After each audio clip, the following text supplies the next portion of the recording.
Happy morning students. இன்னைக்கு வந்து நம்ம கிளாஸில் பார்க்க போகிறது ஃபஸ்ட் poem. அந்த name of the poem is Stopping by the Woods on a Snowy Evening and this is written by Robert Frost. So Robert frost பற்றி உனக்கு தெரியும், நிறைய வந்து போயம்ஸ், ரொம்ப வந்து பியூட்டிஃபுல்லான போயம்ஸ் எழுதியிருக்காங்க. Very popular poet. படிச்சிருப்பேன், நீ உன்னுடைய லோயர் கிளாஸஸில் வந்து படிச்சிருப்பேன் டெஃபினட்டாக.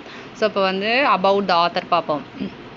Robert Frost, 1874 to 1968, was an American poet noted for his realistic descriptions of rural life. So Robert Frost வந்து அவர் ஒரு American poet and realistic descriptions. அவர் வந்து எதனால ஃபேமஸ் அப்படின்னா, அவருடைய போயம்ஸில் வந்து ரொம்ப ரியலான டிஸ்கிரிப்ஷன்ஸ் இருக்கும், அப்படி நிஜமான டிஸ்கிரிப்ஷன்ஸ் வந்து இருக்கும். நம்மளை வந்து அந்த போயம் படிக்கும்போது அந்த இடத்துக்கே கொண்டு போயிடுவார். அந்த அளவுக்கு நமக்கு ஒரு இமேஜினேஷன் பவரை வந்து இம்ப்ரூவ் பண்ணுற அளவுக்கு அவருடைய போயம் டிஸ்கிரிப்ஷன்ஸ் வந்து இருக்கும். அண்ட் பர்டிகுலர்லி வந்து ரூரல் லைஃப், அதாவது வில்லேஜ், ரூரல் மீன்ஸ் வில்லேஜ்னு சொல்கிறோம், அந்த வில்லேஜ் லைஃப்பை வந்து அந்த வில்லேஜ் லைஃப்க்கே நம்மளை கொண்டு போயிடுவார் அவருடைய poetic descriptionsல. Born on 26th March 1874, he spent his first 40 years as an unknown entity.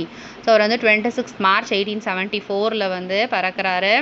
And 40 years வந்து என்ன செய்கிறாரு, அன்னோன் என்டிட்டி மீன்ஸ் அவர் யார் அப்படின்னு தெரியாத ஒரு லைஃப்பை தான் வந்து அவர் வாழ்ந்துட்டுருக்காரு. He received 4 Pulitzer Prizes for poetry and was a special guest at President John F. Kennedy's inauguration. அதுக்கு பிறகு தான் அந்த 40 years, அவருக்கு 40 வயசுக்கு மேலே தான் அவர் என்ன செய்கிறாரு, ஒரு பெரிய போயட்டாக ஆகிறாரு. அண்ட் அவர் வந்து 4 Pulitzer Prizes வந்து வாங்கியிருக்காரு போயட்ரிக்காக. அண்ட் ஜான் எஃப் கென்னடி இனாகுரேஷனில் வந்து இவர் பிரசிடெண்ட்டாக ஒரு ஸ்பெஷல் கெஸ்ட், அதாவது ஜான் எஃப் கென்னடி வந்து பிரசிடெண்ட்டாக இருந்த டைமில் ஸ்பெஷல் கெஸ்ட்டாக வந்து இவரை இன்வைட் பண்ணியிருக்காங்க. Frost became a poetic force and the unofficial poet laureate of the United States. So frost வந்து ஒரு poetic forceனே சொல்லலாம். அதாவது அவருடைய போயம்ஸ் எல்லாம் ஒரு என்ன சொல்கிறது, ஒரு தாக்கத்தை ஏற்படுத்தக்கூடிய வகையில் இருக்கும். ஸோ அவரை வந்து ஒரு poetic forceன்னு சொல்கிறாங்க. And the unofficial poet laureate of the United States. So poet லாரியட்னா இப்போ நம்ம வந்து விகட கவி அப்படின்னு சொல்கிறோம் இல்லையா, பெரிய அந்த கவிதையை வந்து எழுதுகிறவங்கள தான் அந்த மாதிரி சொல்லுவோம். ஸோ அன்அஃபிஷியல் மீன்ஸ் அவர் வந்து போயட் லாரியட் அப்படின்ற ஒரு அவார்டோ ஒரு ப்ரைஸோ அவர் கொடுக்கல. பட் அவர் வந்து என்ன போயட் லாரியட் தான். அந்த அவார்டு அவர் கொடுக்கலனாலும் யுனைடெட் ஸ்டேட்ஸ் பொறுத்த வரைக்கும் ராபர்ட் ஃப்ராஸ்ட் தான் வந்து போயட் லாரியட்னு சொல்கிறாங்க. Some of his famous works are The Road Not Taken, Westerning Brook, Mending Wall, After Apple Picking, etc. So அவருடைய ரொம்ப ஃபேமஸான போயம் இதெல்லாம் ரோட் நாட் டேக்கன், அதுக்கப்புறம் mending wall, after apple picking, west running brook, இதெல்லாம் வந்து அவருடைய ஃபேமஸான போயம்ஸ் அப்படின்னு சொல்கிறாங்க. அதுதான் வந்து அபவுட் த ஆத்தர். இப்போ நம்ம வந்து போயம்குள்ளே போகலாம்.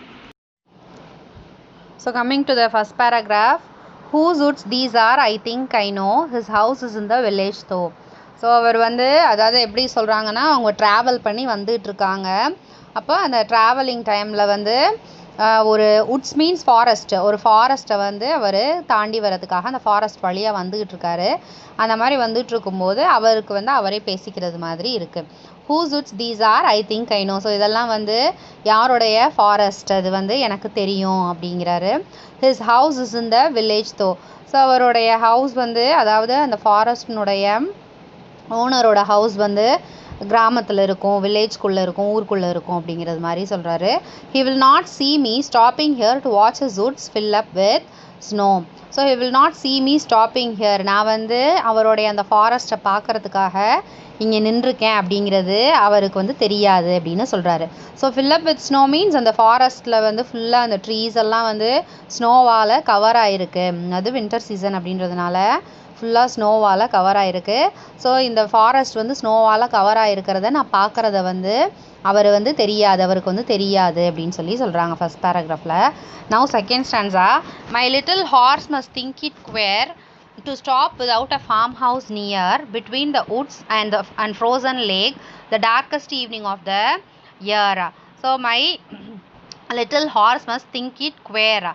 So my little horse, என்னுடைய அந்த குட்டி ஹார்ஸ், குதிரை குட்டி வந்து என்ன செய்யும், must think it queer means strange, என்னை பற்றி டிஃப்ரெண்ட்டாக யோசிக்கும். எதனால அப்படின்னா, to stop without a farm house near, அதாவது இந்த ஃபாரஸ்ட்கிட்ட எங்கேயுமே ஃபார்ம் ஹவுஸ் இல்லை. ஃபார்ம் ஹவுஸ்னால் உனக்கு தெரியும், பண்ணை வீடுன்னு சொல்லுவோம், அதாவது ஜஸ்ட் ரெஸ்ட் எடுக்கிறதுக்காக போகிற மாதிரி தான்.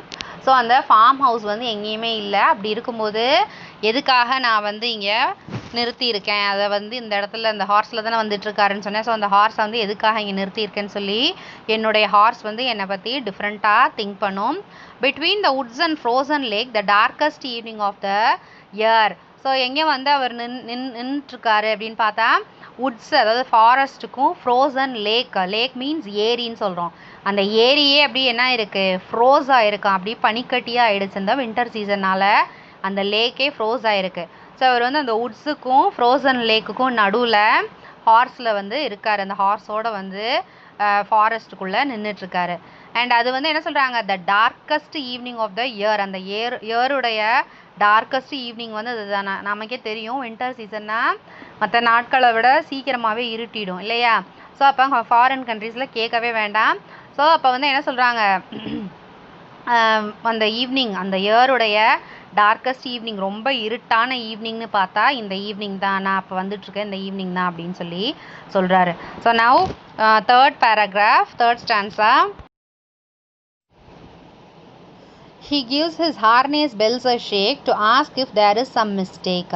இப்போ அவர் வந்து போயட் வந்து திடீர்னு உள்ளே நின்னோன்னையும் அந்த ஹார்ஸ் வந்து அதனுடைய ஹார்னேஸ் பெல்ஸ் மீன்ஸ் அது இந்த கழுத்தில் கட்டியிருக்கிற பெல் கட்டியிருக்கு. அண்ட் ஹார்னேஸ்னால் கடிவாளம்னு சொல்கிறோம். ஸோ அந்த கடிவாளம், அந்த கயிறு மாதிரி கட்டியிருப்பாங்க இல்லையா, மாடு குதிரை எல்லா அனிமல்ஸ்க்குமே வந்து அந்த மூக்கில் வந்து கட்டியிருப்பாங்க இல்லையா. ஸோ அதை தான் வந்து என்ன சொல்கிறோம், ஹார்னேஸ்ன்னு சொல்கிறோம். ஸோ அந்த ஹார்னேஸ் பெல்ஸ், மணி கட்டியிருக்கு கழுத்தில். அந்த பெல்லை வந்து என்ன செய்யுது, ஷேக் பண்ணுது.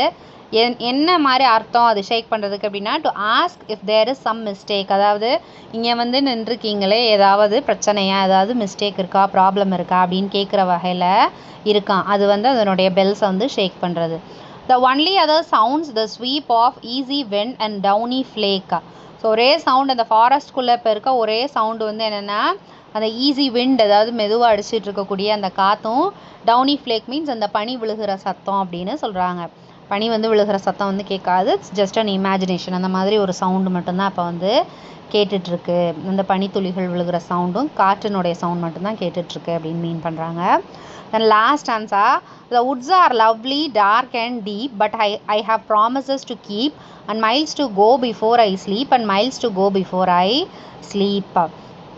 So the woods are lovely, dark and deep. அந்த woods, அந்த ஃபாரஸ்ட் வந்து எப்படி இருக்குது, ரொம்ப அழகாக இருக்குது, டார்க்காக இருக்குது, ரொம்ப டீப்பாக இருக்குது, அதாவது பெரிய ஒரு ஃபாரஸ்ட்டாக இருக்குது. But I have promises to keep.